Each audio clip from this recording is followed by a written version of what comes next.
देखो ये क्वेश्चन अभी पेपर में आया था बच्चों के, prove that a cyclic parallelogram is a rectangle. ठीक है, तो पहले हम एक पैरेललोग्राम ड्रॉ कर लेते हैं।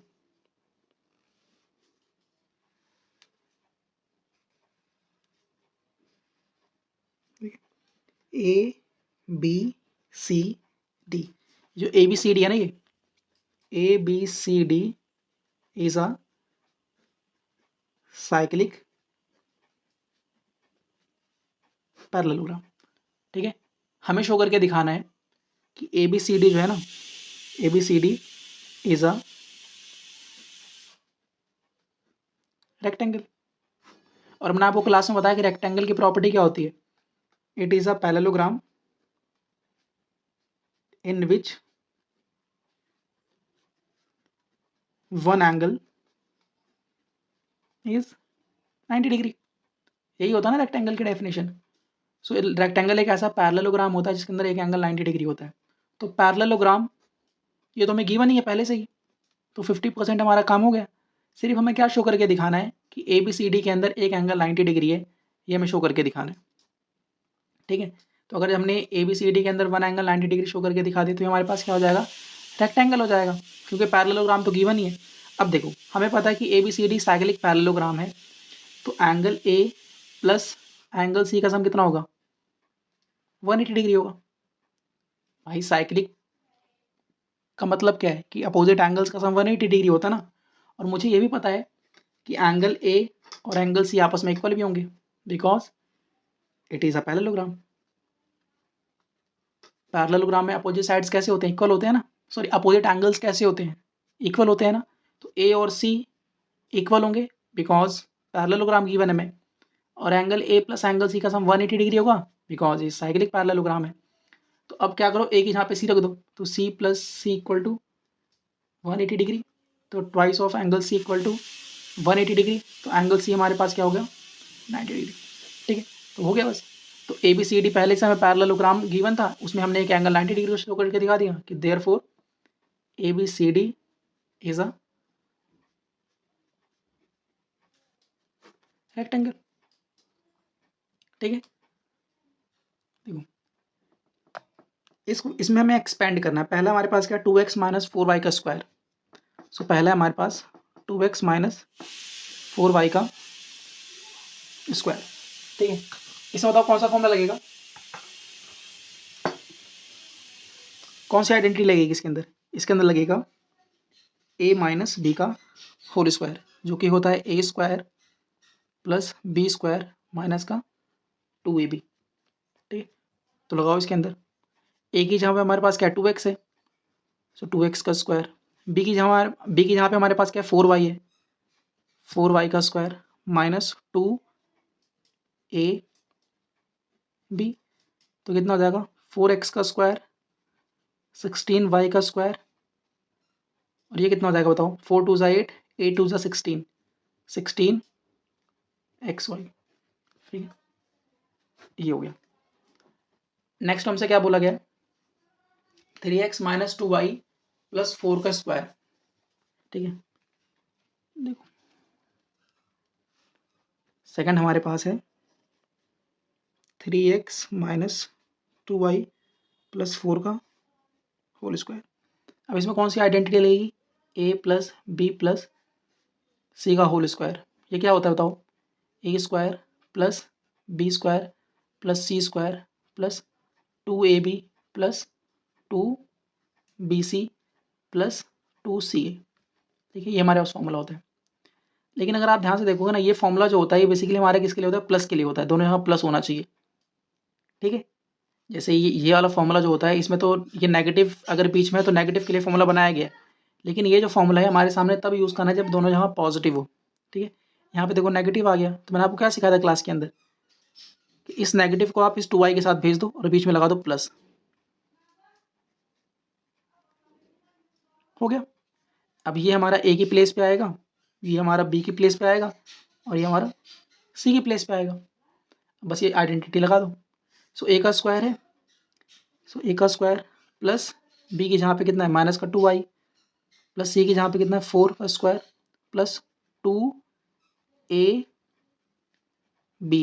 Plus 2BC plus 2CA।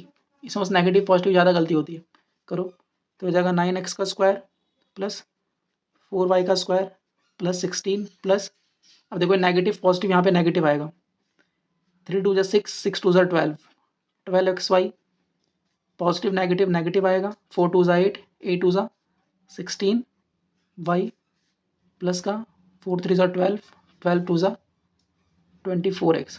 ठीक है, ये इसका आगे एक्सपेंशन, इसे बस नेगेटिव पॉजिटिव का ध्यान रखना होता है। देखो इसमें हमसे क्या बोला गया है, the radius and slant height of a cone are in the ratio of 4:7।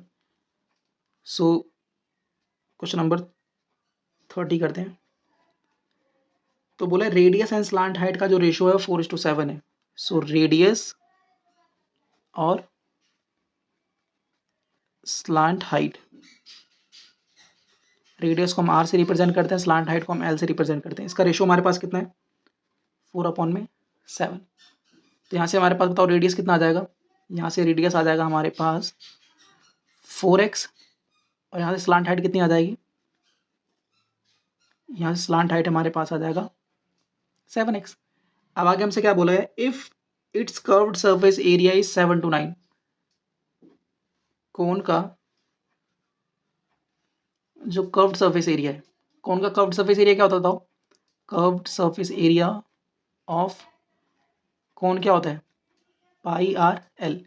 इसकी वैल्यू में कितनी गिवन है, 792 सेंटीमीटर का स्क्वायर। तो find its radius and height of cone, तो हमें आर और एच की क्या करनी है, वैल्यू निकालनी है। ठीक है, देखो करते हैं।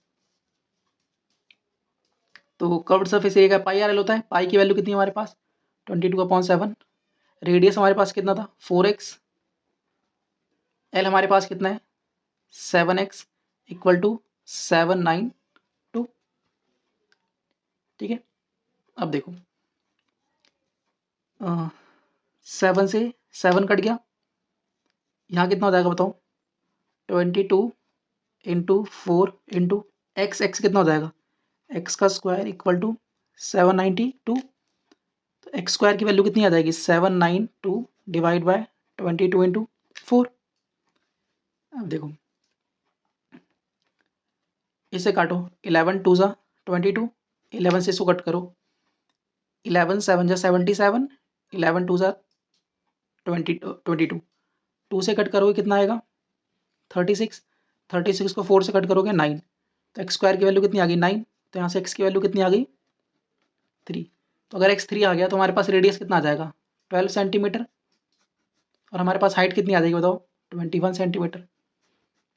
ठीक है, और रेडियस और स्लांट हाइट अगर निकल गया तो हम एच भी निकाल सकते हैं, इसकी हाइट भी निकाल सकते हैं। हमें पता है ये एल होता है, ये आर होता है और ये एच होता है, इनके बीच में एक रिलेशन याद है आपको, एल का square equal to H square plus R square. So L हमारे पास कितना है 21, सो 21 का स्क्वायर आ जाएगा, एच हमें निकालना है, आर हमारे पास कितना 12, तो 12 का स्क्वायर आ जाएगा 144, 21 का स्क्वायर होता है 441, इसमें से 144 को माइनस करो इक्वल टू एच का स्क्वायर कितना आ जाएगा बताओ, ये 11 में से 4 गया 7, 3 में से 4 जाने 13 में से 4 गया 9, और यहाँ बन जाएगा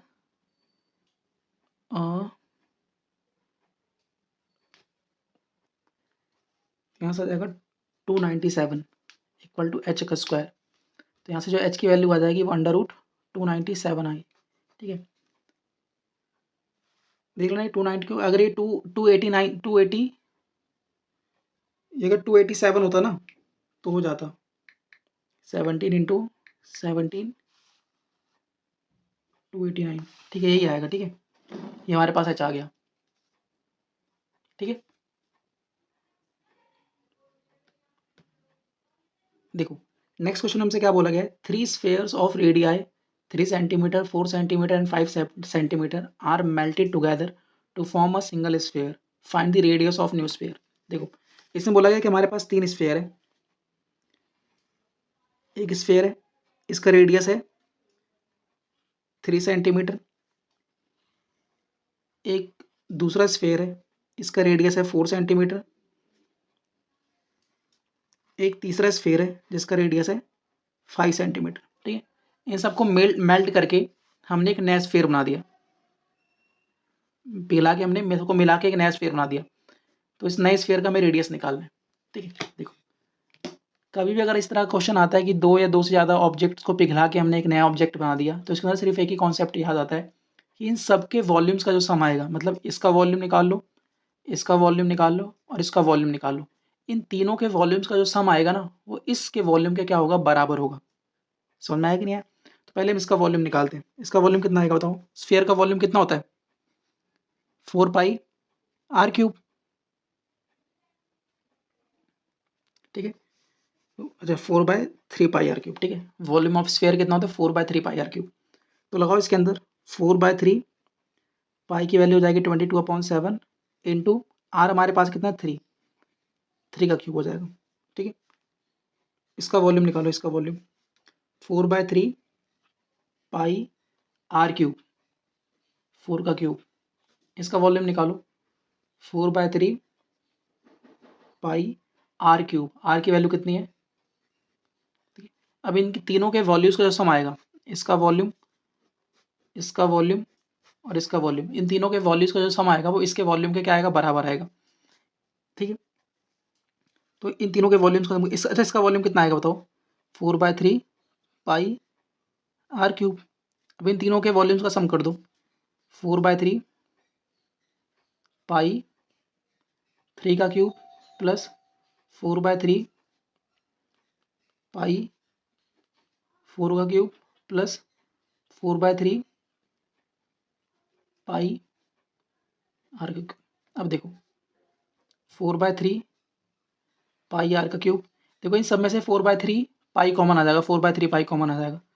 सो 4/3 पाई कॉमन ले लो, अंदर क्या बच जाएगा बताओ? 3 का क्यूब, 4 का क्यूब, 5 का क्यूब, 4/3। अच्छा पाई की वैल्यू 22/7 से कट जाएगा, ये 22/7। सो आर क्यूब की वैल्यू कितनी आ गई? 3 का क्यूब आ जाएगा 27, 4 का क्यूब आ जाएगा 64 और 5 का क्यूब आ जाएगा 125। ऐड करो कितना आएगा? 125, 64, 27, एक 216। ठीक है, और 216 बताओ किसका होता है? 216 आई थिंक 6 का होता है, 6 का क्यूब होता है 216। ठीक है, 6 का क्यूब, तो 3 से 3 कट जाएगा। सो आर की वैल्यू कितनी आ जाएगी? 6 सेंटीमीटर। ठीक है, तो जो सबको पिघला के हमने जो नया स्फीयर बनाया इसका रेडियस हमारे पास कितना आ गया? 3 सेंटीमीटर।